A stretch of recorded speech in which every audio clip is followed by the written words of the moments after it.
I've been thinking heaps lately about the word passion. It's probably one of the most used words in our Christian vocabulary, and probably one of the most misused words too. What I didn't realise was that the word passion, it actually finds its origin in the Latin word for suffering, which I guess means that passion is not so much about something you love, but maybe more accurately, your willingness to suffer for something you love. But what does that mean for you and I? Well, what does it look like to be genuinely passionate for God? It actually reminds me of one of the most incredible stories I've ever heard from the persecuted church, of a Christ-centered passion. About this guy called Peter from North Africa. He was arrested when police stormed into the secret Christian gathering that he was attending.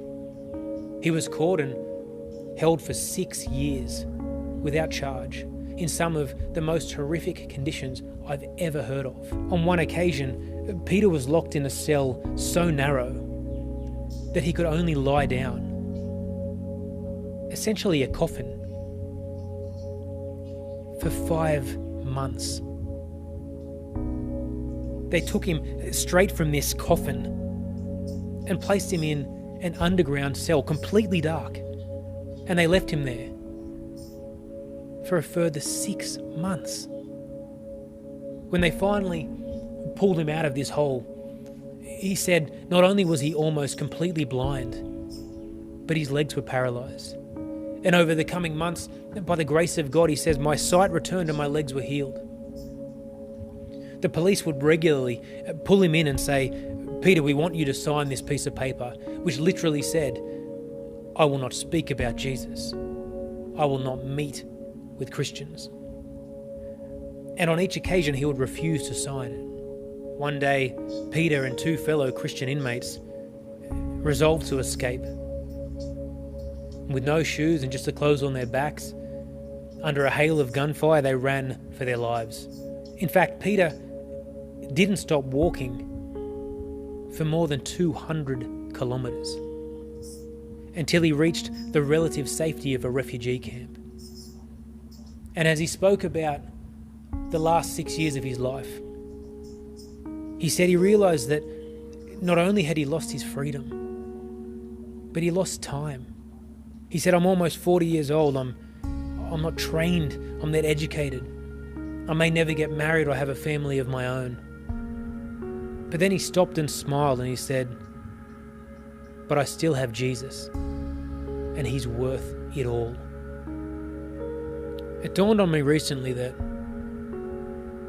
well, I live as though Jesus Christ isn't coming back in my lifetime.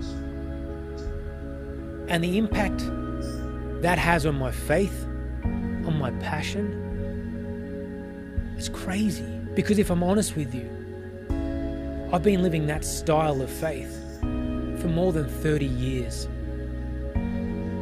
Whereas the people I've met right across North Africa and people like Peter, they live as though Jesus Christ is coming back in their lifetime, with a willingness to suffer for God. It's almost as though in the middle of the valley of the shadow of death, they find the river of life, the one true God, Jesus, who before you were passionate for him, suffered because of his passion for you. If you knew Jesus were coming back in 10 days, what would change in your life?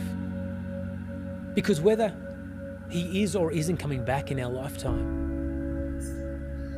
it shouldn't change a thing.